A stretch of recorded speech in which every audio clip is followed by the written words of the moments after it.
Welcome to Financial Buzz Market Weekly. I'm RK Walker here at the New York Stock Exchange bringing you a review of this week's stock market. On Monday, the ISM Manufacturing Index for May came in at 52.8, up about 2.5% from the previous month, better than expected but still considered weak.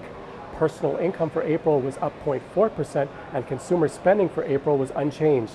In other words, even though consumers made more money, they didn't spend it.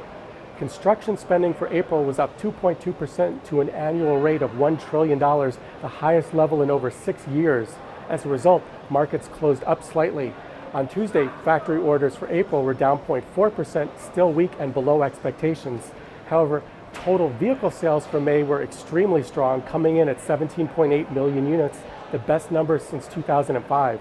The mixed economic news, along with Greece's claims that it can't make its debt repayment to the IMF on Friday, pushed markets slightly lower. On Wednesday, the ADP employment report for May was 201,000, about in line with expectations, and the ISM non-manufacturing index for May was down 3.6% to 55.7, again within expectations. The U.S. trade deficit fell to $40.9 billion in April, down $9.7 billion from the prior month. However, the prior month's number was distorted due to a port strike. Bonds rallied significantly with the 10-year Treasury hitting 2.38% and markets closed up modestly.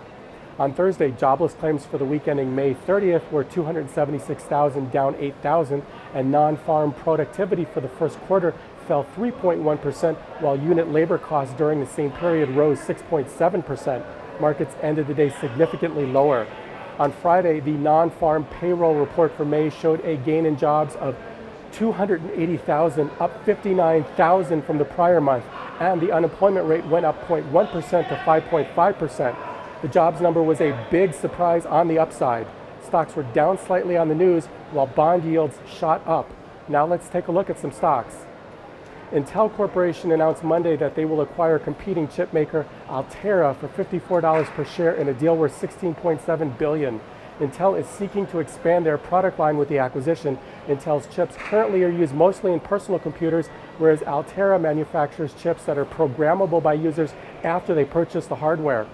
LinkedIn Corporation shares rallied this week following rumors that activist investors expressed interest in picking up a stake in the company. Shares are up more than 5% since last week's close of almost 195. FireEye shares shot up 2.9% Thursday to above 49 after they announced a partnership with Visa with the intention of preventing future cyber attacks on payment data. FireEye also offered an outlook that stated the company will be cash flow positive by mid-2016.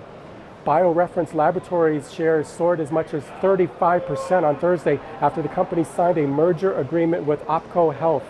The merger will cost OPKO approximately $1.5 billion or $52.58 per share and will allow OPKO access to BioReference's national marketing resources.